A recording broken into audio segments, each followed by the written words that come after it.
அமெரிக்க தேர்தலுக்கு சில மாதங்களுக்கு முன்பு தான் வேட்பாளரை அறிவிப்பார்கள். அப்படித்தான் குடியரசுக் கட்சியில் டொனால்ட் ட்ரம்ப் வந்து அறிவிக்கப்பட்டிருக்கிறார். இந்த ஜனநாயக கட்சியில் ஏற்கனவே பைடன் தான் அறிவிக்கப்பட்டிருந்தார்.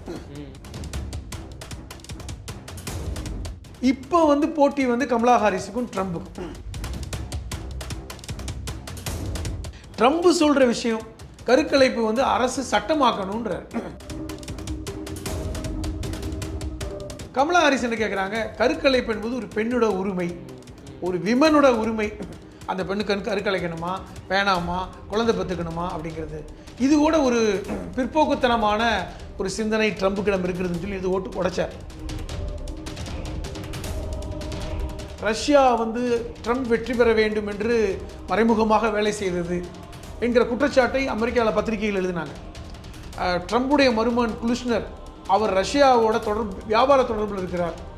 அது உண்மை. நான் அமெரிக்காவை நீங்கள் ஒரு நூற்றாண்டு எடுத்து பார்த்தீங்கன்னா யாருமே இந்த மண்ணை சார்ந்தவர்கள் இல்லை, எல்லோருமே அமெரிக்காவிற்கு நாடு கடத்தப்பட்டவர்கள் தானே. கிட்டத்தட்ட ட்ரம்புடைய அந்த போக்கு எல்லாமே ஒரு சர்வாதிகாரத்தை நோக்கிய போக்கு.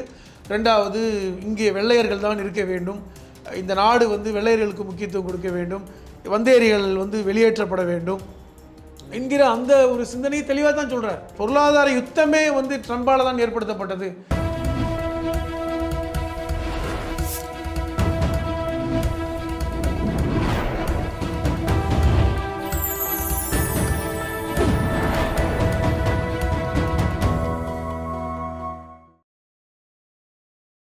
சேனல் 5 தமிழ் நேயர்களுக்கு வணக்கம். இன்றைய நேர்காணலில் நம்மோடு பேச இருப்பது மூத்த பத்திரிகையாளரும் எழுத்தாளருமான புதுமதம் ஹலீம் அவர்கள். சார் வணக்கம். சார் வணக்கம்.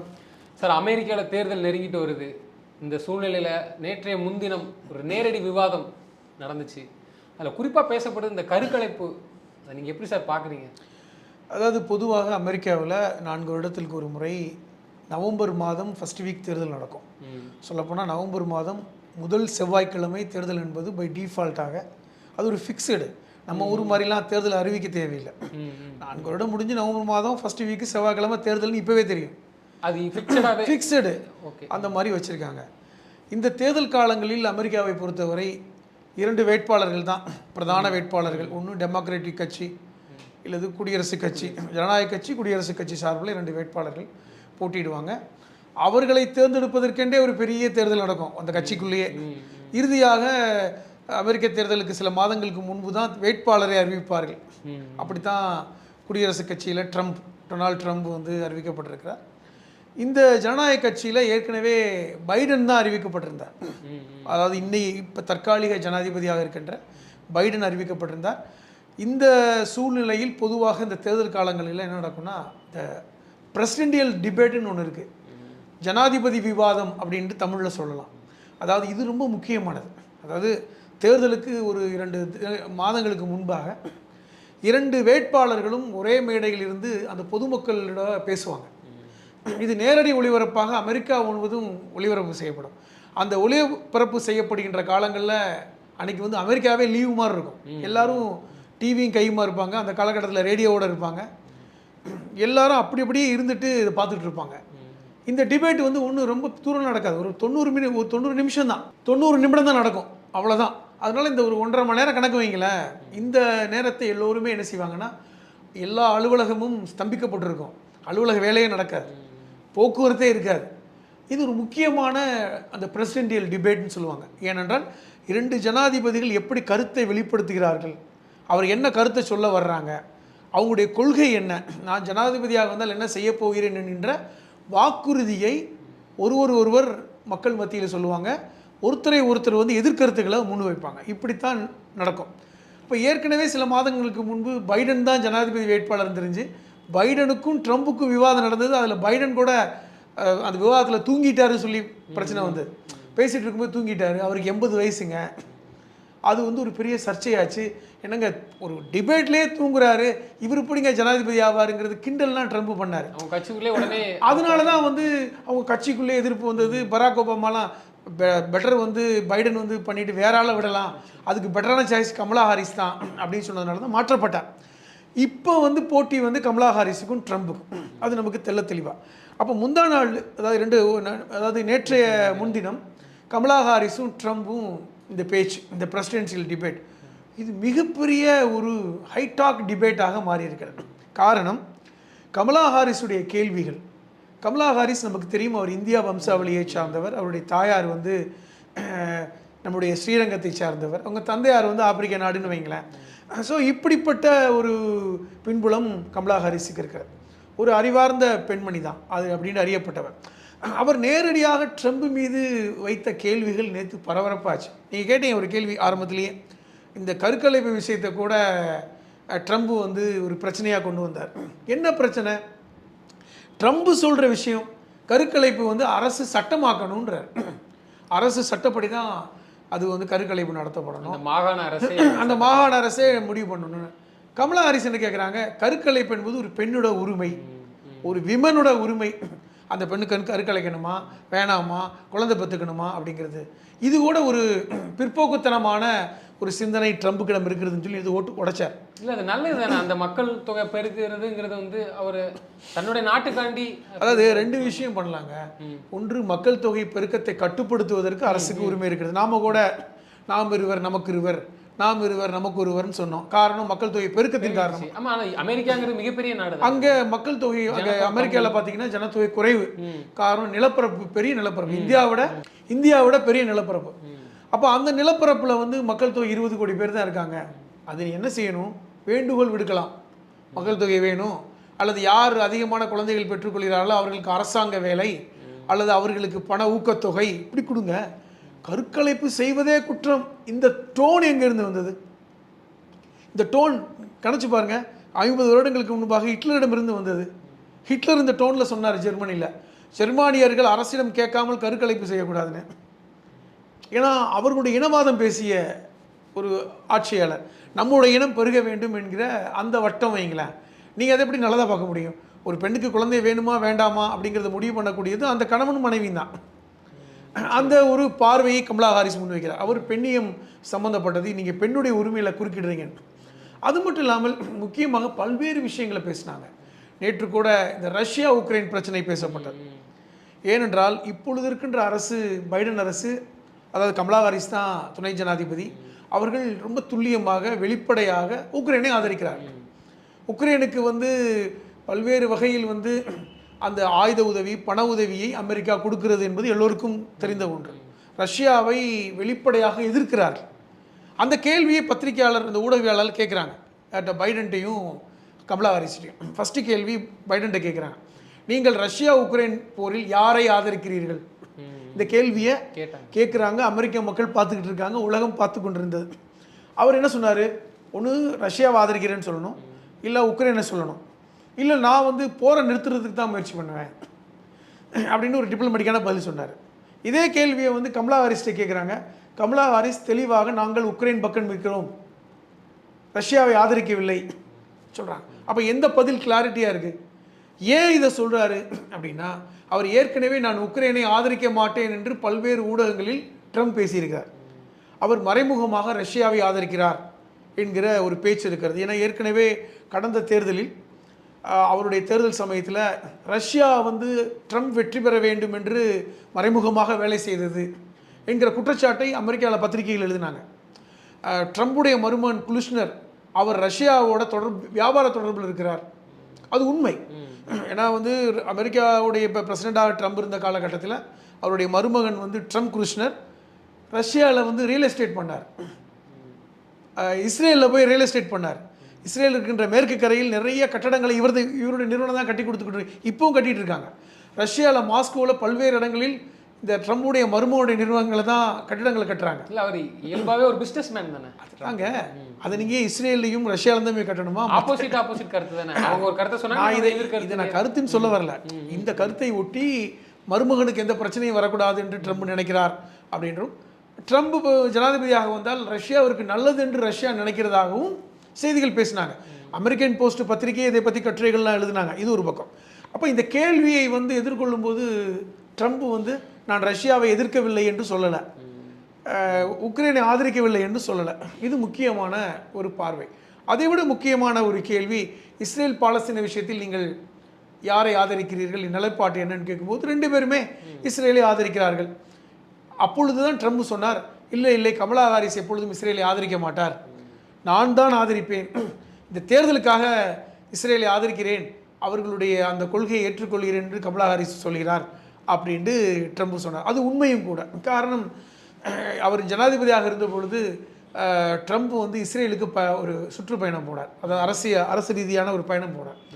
அப்பொழுது அங்கே ஜெருசலத்தில் வைத்து ஒரு கொடுத்த பேட்டி இன்னமும் இருக்கிறது. ஜெருசலம் என்பது இஸ்ரேலுக்கும் பாலஸ்தீனத்துக்கும் பொதுவான ஒரு நகரம், ரெண்டுக்குமே சம்மந்தம் கிடையாது. அது இஸ்ரேல் பாலஸ்தீன சுதந்திர காலத்திலே வந்து ஜெருசலத்தை வந்து பொதுவான நகரமாக ஐக்கிய நாடுகள் சபை அறிவித்தது. ரெண்டு பேருமே நீங்கள் போய்க்கலாம் வந்துக்கலாம், இஸ்ரேலுக்குள் ஜெருசலத்துக்குள் போவதற்கு இஸ்ரேலுக்கும் அனுமதி உண்டு, பாலஸ்தீனியருக்கும் அனுமதி உண்டு, அது ஒரு பொதுவான நகரம் என்று. ஆனால் ட்ரம்ப் அங்கே போய் பேட்டி கொடுக்குறார், ஜெருசலம் இஸ்ரேலுடைய தலைநகரமாக இருக்க வேண்டியது, பாலஸ்தீனத்துக்கு சம்பந்தம் இல்லை, நாங்கள் எங்களுடைய தூதரகத்தை கூட இஸ்ரேலுடைய தலைநகராக இருக்கின்ற டெல் அவீவிலிருந்து ஜெருசலத்துக்கு மாற்றி விடுவோம். இது ஒரு பெரிய சர்ச்சையான பேச்சாக அப்பொழுது பார்க்கப்பட்டது. இப்படிப்பட்ட ஒரு ஆதரவு மனப்பான்மை அவருக்கு இருக்கிறதுன்னு சொல்கிறதுக்காக சொல்கிறேன். ஆனால் கமலா ஹாரிஸ் வந்து அல்ல பைடனோ வந்து போரை நிறுத்த வேண்டும், ஜெருசலத்துக்கும் அதுக்கும் யுத்தம் நடக்கக்கூடாதுங்கிற அந்த ஒரு முடிவை எடுத்தார்கள்.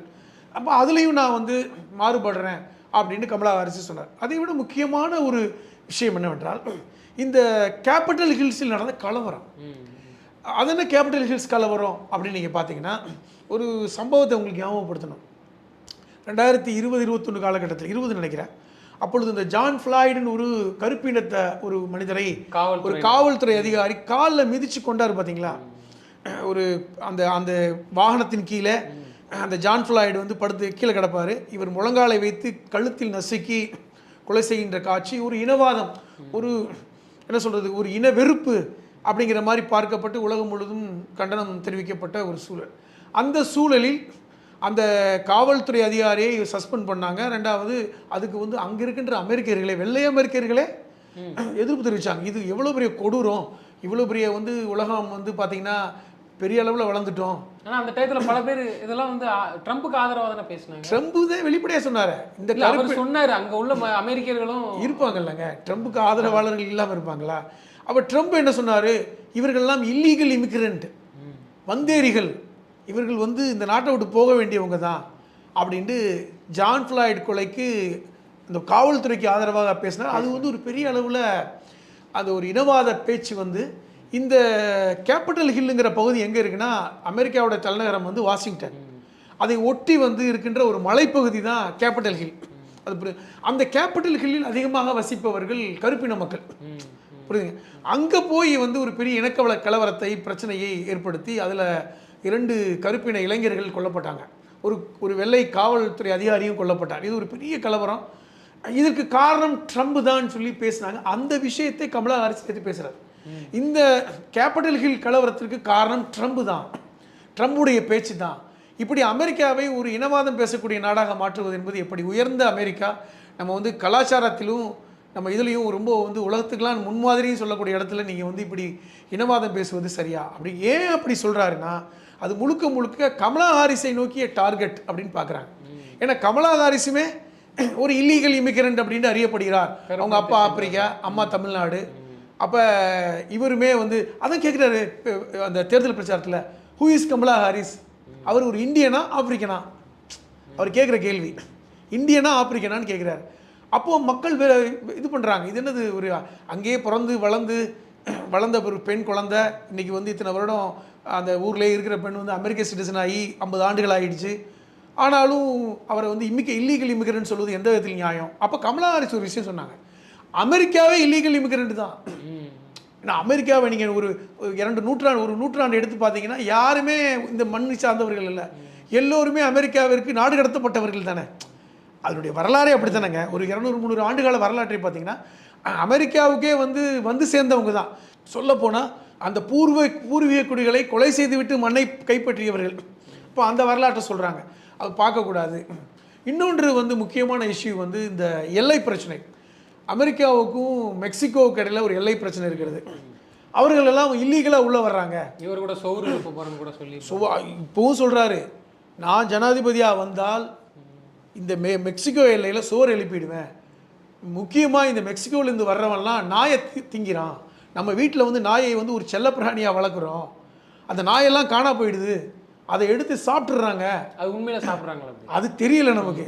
இப்போ சைனாவில் சாப்பிட்றது கேள்விப்பட்டிருக்கோம். அதுதான் இவங்க சொல்கிறாங்க. எப்போ நாயை சாப்பிடுவாங்களா, அதுக்காக வந்து இப்போ திருடியாக போய் சாப்பிட்றாங்க. இது என்ன பேச்சு? இப்போ மெக்சிகோவிலேருந்து வர்றவன் அமெரிக்காவில் ஊடுருவி வந்து இங்கே இருக்கவன்லாம் நாயை திருடி சாப்பிட்றான். இப்படி ஒரு இனவாதத்தை இன்றைக்கி பேசுகிறாரு. குறிப்பாக வந்து வெளிநாட்டு தலைவர்கள் எல்லாம் ட்ரம்பை பார்த்து சிரிக்கிறார்கள். ரொம்ப ஒரு கேலியாக சிரிக்கிறாங்க.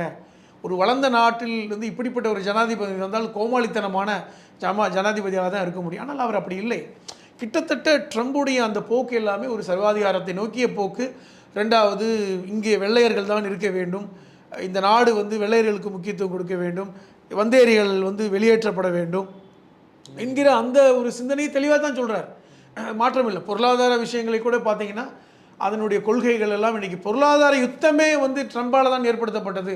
ட்ரம்ப் ஒருவேளை ஜனாதிபதியாக வந்தால் இப்படியெல்லாம் அந்த பேச்சு போச்சு. 90 நிமிடம் அந்த பேச்சை தான் நான் உங்களுக்கு இப்போ இவ்வளோ தூரம் சொல்கிறேன்.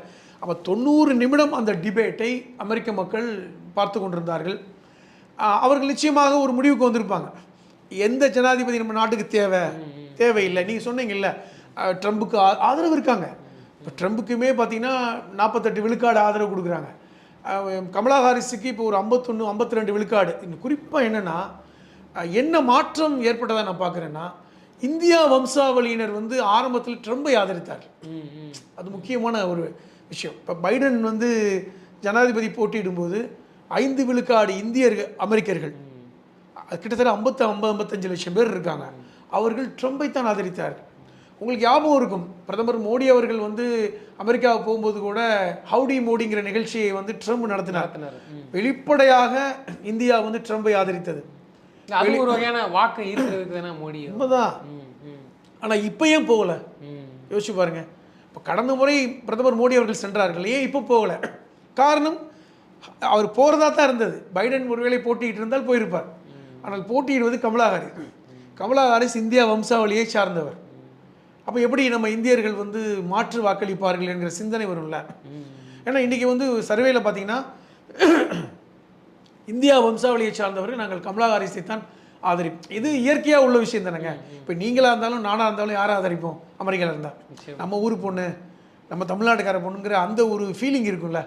இப்போ அந்த ஒரு எண்ணத்தின் அடிப்படையில் இன்றைக்கி இந்தியா வம்சாவளியினர் 90 விழுக்காடுக்கு மேலே 90 விழுக்காடுக்கு மேலே கமலா ஹாரிஸை ஆதரிக்கிறார்கள் என்கிற தகவல் தான் இன்றைக்கி அது மாற்றம் கண்டிருக்கிறது அப்படிங்கிறதையும் நம்ம பார்க்க வேண்டியிருக்கிறது. ஆனால் அங்கே அவர் ட்ரம்ப் வந்து எதனாலும் ஓப்பனாகவே சொல்கிறாரு, ஆமாம் நான் அமெரிக்கன், நான் இப்படி தான் இருப்பேன் அப்படிங்கிற மாதிரி பேசுகிறாரு. ஆனால் இது வந்து அந்த பெரும்பான்மையாக இருக்கிற அமெரிக்கர்கள் அந்த ஒரு நான் அந்த வாக்கிலே ஜெயிச்சிருவேன் அந்த நம்பிக்கையில் தானே பேசுகிறாரு. அதில் தானே அவர் ஸ்ட்ராட்டஜி. அதாவதுங்க விஷயம் என்னென்னா, அவர் வந்து வெளிப்படையாக பேசுகிறாருன்னா, அவர் பொதுவாக எப்பொழுதுமே இந்த மாதிரியான தத்துவ ரீதியாக இருக்கின்ற தலைவர்கள் இப்படி தான் பேசுவாங்க. இல்லை, அவர் வந்து அவர் நாட்டு பற்ற உணர்த்ததுக்காண்டி நான் அமெரிக்கா, அதான் நான் மறுபடியும் சொல்கிறேன். இந்த ஹிட்லரை எடுத்துக்கங்க. அவங்கள ஹிட்லர் என்ன சொன்னார்? ஜெர்மனியர்களுக்கு தான் ஜெர்மனியில் அதிக குழந்தை பெற வேண்டும், ஜெர்மானிய ரத்தம். அதை அமெரிக்க மக்கள் ஏற்றுப்பாங்களா? இப்பொழுது அமெரிக்க மக்களில் பெரும்பாலானவர்கள் ஏற்றுக்கொள்ளதுன்னு காரணம், அமெரிக்கா வந்து ஒரு வளர்ந்த நாடு, கலாச்சார ரீதியாக வளர்ந்து விட்டதுன்னு நினைக்கிறாங்க. இன்றைக்கி மனித உரிமை அதிகமாக பேசுகிறாங்க. இந்த மாதிரியான பேச்சு நம்ம அமெரிக்காவை பற்றி உலகத்தில் உலகத்துடைய பார்வையில் அமெரிக்காவை பற்றி ஒரு தப்பிதமாக கற்பித்துக்கப்படுங்கிற அமெரிக்கன் போஸ்ட்லாம் கற்று எழுதுகிறாங்க. நம்ம என்னதான் அந்த சிந்தனை இருந்தாலும் இப்படி காமிக்கக்கூடாது, உள்ளுக்குள்ளே வச்சுக்கணும். பட்டவர்த்தனமாக காமிப்பது என்பது ஏன்னா இன்றைக்கி வந்து உலகம் வந்து ஒரு குளோபல் வில்லேஜாக மாறிவிட்டது. அப்போ இன்றைக்கி அமெரிக்காவுடைய தேர்தலை உலகமே பார்த்து கொண்டு இருக்கிறார். அப்போ பார்த்து கொண்டு இருக்கும்போது நீங்கள் அமெரிக்காவை பற்றி ஒரு தவறான இமேஜ் உங்களுக்கு வந்து அது நல்லது இல்லைல்ல. இப்போ வந்து ட்ரம்ப் இப்படி இமேஜ் கொடுக்குறாரு, அப்போ நம்ம நாளைக்கு அமெரிக்காவோட பொருளாதாரத்துக்கு அங்கே வேலை வாய்ப்புக்கெல்லாம் போகிறத தவிர்த்துக்கணும்னு நினைக்கலாம். அந்த ஸ்ட்ராட்டஜியில் அவர் தெளிவாக இருக்கிறாரு. அவர் தெளிவாக இருக்காரு, நான் இப்படி தான் இருப்பேன்றாரு. பட் கமலா ஹாரிஸ் வந்து ஒரு டிப்ளமேட்டிக்காக இருக்காங்க. இப்போ சொல்கிறேங்கல்ல, அங்கே இஸ்ரேலில் போகிற நிறுத்த முயற்சி பண்ணுறாங்க, இஸ்ரேலுடைய எதிர்க்கிறாங்க, அதே நேரத்தில் நாங்கள் இஸ்ரேலுக்கு ஆதரவு கொடுக்குறோன்னு இருக்காங்க. கிட்டத்தட்ட ஒரு டிப்ளமேட்டிக்கான ஒரு ஃபோக்கஸ் பண்ணுறாங்க. இரண்டாவது, இந்த இல்லீகல் இமிக்ரெண்ட் விஷயத்தில் நாம் வந்து என்னங்கிறத பார்க்கணும், சர்வதேச சட்டங்களை மதிக்கணும், இப்படிலாம் போகிறாங்க. இது ஒரு டிப்ளமேட்டிக்காக அவங்க நடத்துகிறாங்க. பட் இவர் அப்படி இல்லை, எடுத்த போட்டு உடைக்கிறாரு, நான் இப்படித்தான்றாரு. இது வந்து ஒரு சர்வாதிகார போக்குன்னு சொல்கிறாங்க கமலா ஹாரிஸ். இல்லை, அவர் நம்புறது வந்து என் அமெரிக்க மக்களே என்ன நான் வெற்றி பெற்றுருவேன், பெரும்பான்மை இருக்கிறனால என்ன இப்படி அதுதான் சொல்கிறேன். இப்போ இந்த தேர்தலுடைய முடிவு ஒரு இன்ட்ரெஸ்டிங்கான ஃபேக்டர் என்னென்னா, இப்போ ட்ரம்புடைய கொள்கையை ஏற்றுக்கொள்கிறார்களா மாற்றார்களாங்கிற ஒரு முடிவு தான். இப்போ ட்ரம்ப் நீங்கள் சொன்ன மாதிரி ட்ரம்புடைய இது தெளிவு, அமெரிக்காவை தான் எல்லாம் வெளியே போங்க, நாங்கள் பார்த்துக்குறோம், அமெரிக்க வெள்ளையர்களுக்கு தான் முக்கியத்துவம், இதை வந்து பெரும்பான்மை அமெரிக்கர்கள் ஏற்றுக்கொண்டார்களா என்கிற முடிவு வந்து தேர்தலில் தெரிய போகுது. ஏற்றுக்கொண்டார்கள் என்றால் அது மக்கள் ஏற்றுக்கொண்டார்னு அர்த்தம். ஆனால் சூழல் வந்து நமக்கு தெரியல. அந்த முடிவை பார்த்து தான் ஒரு முடிவுக்கு வர வேண்டியிருக்கிறது. என்ன இருந்தாலும் இது வந்து ஒரு தடாலடியான பேச்சு அப்படின்னு அந்த நிகழ்ச்சியை நடத்துபவர்கள் ஒருத்தர் இருப்பாங்கல்ல, ரெஃப்ரி இருப்பாங்க. இப்போ ஒரு நிகழ்ச்சியை வந்து அந்த ஒரு அமைப்பு தான் நடத்தும். இப்போ இந்த பிரசிடென்சியல் டிபேட்டை ஒரு அமைப்பு நடத்தும். அந்த அமைப்பை சார்ந்தவர்களே வந்து குறுக்கிட்டு சொல்கிறாங்க இது ட்ரம்ப் பேசுகிறது தவறு அப்படின்னு சொல்லிட்டு. இப்போ அதனால் இந்த முடிவு மக்கள் மத்தியில் விடப்பட்டிருக்கிறது. தேர்தல் முடிவை பொறுத்து தான் நம்ம அமெரிக்காவுடைய மக்கள் என்ன மனநிலையில் இருக்கிறார்கள் என்கிற அந்த ஒரு வெளிச்சம் நமக்கு வெளியே தெரியும். நிச்சயமா சார், நவம்பர் 4 தெரிய வரும். ஆமாம். தொடர்ந்து எங்களோட பல்வேறு கருத்துக்களை பெருந்தமைக்கு நன்றி சார். நன்றி.